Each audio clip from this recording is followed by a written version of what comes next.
What is going on, guys? We're here, guys, a brand new Busch Gardens video, and in this video we're going to talk about a topic that I have been wanting to talk about for so long, but I thought I'd wait till October for us to talk about it because it's kind of in the spooky season vibe. So we're going to be talking about why did Curse of DarKastle close? And if you're like, Will, you're doing a spooky season video, that looks like a Christmas tree behind you.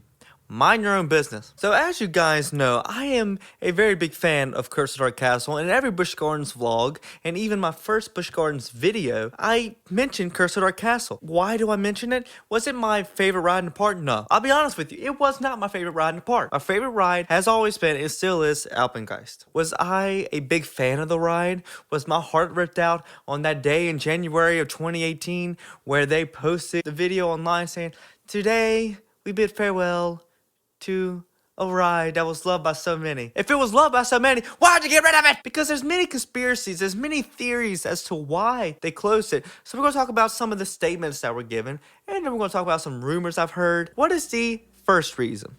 Well, the first reason is the very corporate reason as to why Curse of DarKastle closed. Low attendance and high maintenance costs among budgeting cuts that were coming to Busch Gardens, Williamsburg at the time. Bigger picture, now, this part, I'm stating facts. It's not like a criticism, it's just facts. At a point in the last decade, SeaWorld Entertainment was going through some financial struggles. With that came budget cuts to all the parks. In those budget cuts, it is said that Curse of DarKastle was one of the results. We have seen what budget cuts look like. We saw it during the pandemic era. We didn't see a big ride shut down. Battle for Ire, but Battle for Ire's it's its own thing. That's a video for another day. But do you think a whole ride at Curse of DarKastle's level would have closed due to budgeting cuts in the park? Let's look at a bigger picture. So the company that made Curse of DarKastle is Falcon Creative Group. They are known for making many of these simulator rides, most notably the Spider-Man ride at Universal. And I think they had something to do with Harry Potter and Transformers, and pretty much every ride that's very much like that, Falcon Creative Group had a hand in it. And Falcon Creative Group was pretty much creative lead on Curse of DarKastle. They still own the rights to a lot of the property from Curse of DarKastle. And Spider-Man is still running great today. Now granted, Universal money is not SeaWorld money. We've made a video about this. I've talked about it. That ride opened up before Curse of DarKastle. Curse of DarKastle closed 5 years ago. Spider-Man is still going strong. It actually just got a refurbishment pretty recently where they updated a lot of things to keep it going. So why didn't that happen to Curse of DarKastle? Well, this is where we're going to blend that theory and another theory. So there's a rumor, a theory, that one of the projectors fell down and broke. The cost it would have been to replace it and fix it and adapt it with the ride system was just too much for SeaWorld. Part of me is like, you know what? If that was the case, it gives a little bit more credence rather than we're just going to close it because it costs too much money.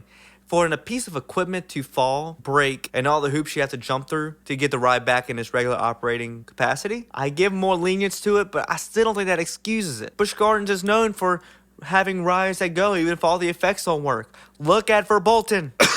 From Pompeii. Busch Gardens, I love you. We just gotta be honest here. We just gotta be honest. Here's some other reasons. Not only were there budgeting cuts coming to the park and the maintenance costs, because as much as we love the ride, as much as the ride was a staple for the park, it wasn't always open. There was a lot of times where it had a lot of downtime in the park because they were having technical difficulties. I can't tell you the amount of times I went to go ride it and you had the guy in the red shirt standing at the entrance saying, we're down for the moment. We hope to be back up later today. I saw that a lot. Again, every ride has that. Pantheon, Dark Coaster. Rides have downtime. A lot of downtime. A little too much wind and Pantheon's shut down. A little too frigid for Bolton shuts down. Someone just sneezes, Dark Coaster shuts down. This is another element that they alluded to as to why Curse of DarKastle shut down. Low attendance. That's BS. Every day, especially in the heat of summer, people were flocking to Curse of DarKastle because it was cold inside, which thank you for keeping it cold with Dark Coaster. To say it was low attendance, cap. The line was so long, it was wrapping around everything. Now, in the later years, did it maybe just slightly get shorter? Yes, but was it still short? No. If you got in that line, you were still waiting like an hour or two. That's just the nature of it. It was one of those rides where you were like, please get a quick queue for today, because it always had a line. It was a fan favorite. Someone call it an e-ticket attraction.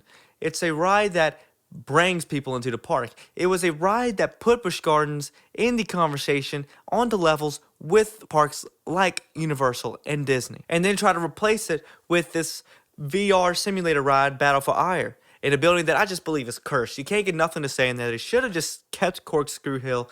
Don't know why they didn't. I never got an opportunity to ride it, unfortunately. But then you did Europe in the Air, which, whew. And then you had Battle for Ire, which was a cool concept. But to close DarKastle and be like, look, we have this instead. No, it doesn't work like that. It's not. It's like you got someone that loves Coke. It says, well, you can't have Coke, but here's Pepsi. Pepsi's fine. Pepsi's good, but it's not Coke. You can't say it's this and expect it to fill that void. Another rumor as to why it shut down was because of the fact that it wasn't related to a familiar entertainment franchise. I wonder if someone could make a video about, how incorporating Busch Gardens Williamsburg's IP with entertainment franchises could be a good idea. Wow, I wish someone would make that video. Oh, wait, I did!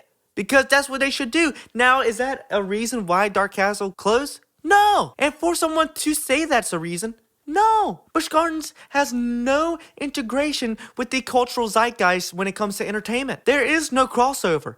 So to say that DarKastle is specific to the rest of the park failed because it didn't have an entertainment IP that it was related to? No, because that's never been part of Busch Gardens. Do I think it should be part of Busch Gardens? Do I think there's an opportunity there? Yes. But to say this outlier of a ride, it wasn't related to entertainment IP, nothing else is. And don't even say, well, they got Sesame Street. Shut up. Shut up, just shut up. There is no IP integration within Busch Gardens. So for them to be like, well, it's because DarKastle wasn't related to any IP. I'm like, well, nothing else in the park is. It's a point with no background. Now, you could go to Disney and say they have a ride that's failing. Well, why is a ride failing? Well, it's not tied to a TV show or movie or cartoon. Okay, well, that makes sense because people aren't familiar with it when they go to the park to see a lot of familiar IP. Now, granted, a lot of Disney fans wish that there were more non-IP rides in the park. I understand, but for the sake of my argument, that's a big thing. It's so shady because Busch Gardens never made a statement, never really said anything as to why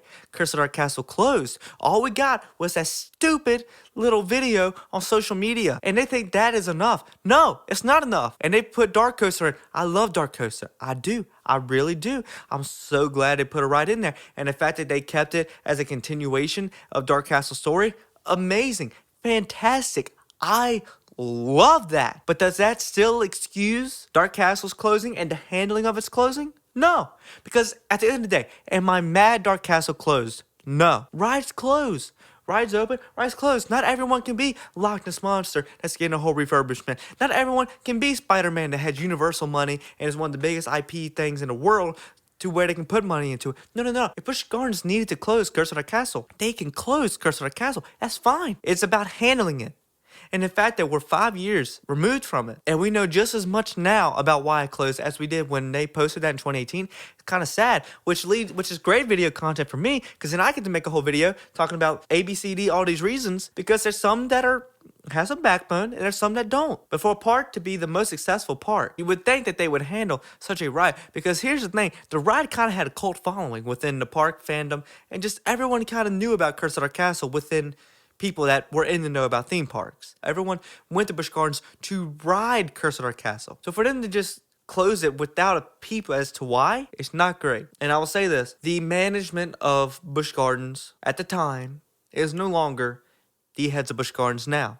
So to criticize Busch Gardens now for what happened in 2018 is not correct. I am not criticizing the current Busch Gardens Williamsburg leadership because, to be fair, and reasons we have so much to talk about in these videos is because the new leadership of Busch Gardens Williamsburg is so transparent. They're so open. They're talking about all their plans. They're talking about why they're making certain decisions. And that's what good leadership does. You might make a decision not everyone agrees with. But if you at least explain as to why, people will just be like, okay, I respect it because you laid down the bullet points as to why. It was like immediately after they closed DarKastle, they're like, we might have messed up here. Did we make a mistake? We got a ride in there now.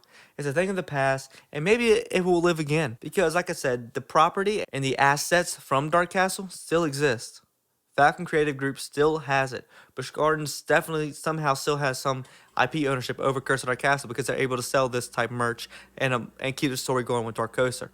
so it's not a dead in the water story. So seeing what the next evolution step of this story is, it's going to be really exciting where the story continues going with DarKastle and maybe some future stuff around the park, because we got also DarKastle right across from DarKastle. So Busch Gardens leaning into the DarKastle lore over the past couple years before DarKastle was a thing. It's just a little, people really liked that ride, didn't they? We maybe shouldn't have gotten rid of it. Well, we got a new coaster in there now, and it continues the story. Like I said, the new leadership of Busch Gardens, love y'all. Y'all are doing a great job. Keep killing it. Y'all improve every year, and I'm excited to see the improvements y'all keep making if you're watching this video. So, hats off to you. You guys are doing a great job. But let me know, guys, what you think about all these rumors and speculation as to why DarKastle closed. Obviously, the ride showed that it was starting to fall apart in its end days. The videos weren't always in sync, they were stopping, so it definitely was not like it was in perfect operation. So are you guys happy that it closed when it did? Would you guys have wanted to see an update to it? Let me know down below. Make sure to subscribe if you hadn't already. Make sure to like this video if you enjoyed. Make sure to hit that bell button down below so you're notified every single time I upload a brand new video to the channel. And so much more content on the way. Thinking about doing some new types of videos pretty soon, so you guys will see that. Thank you all for subscribing. My name is Morris, and I'm out. Peace.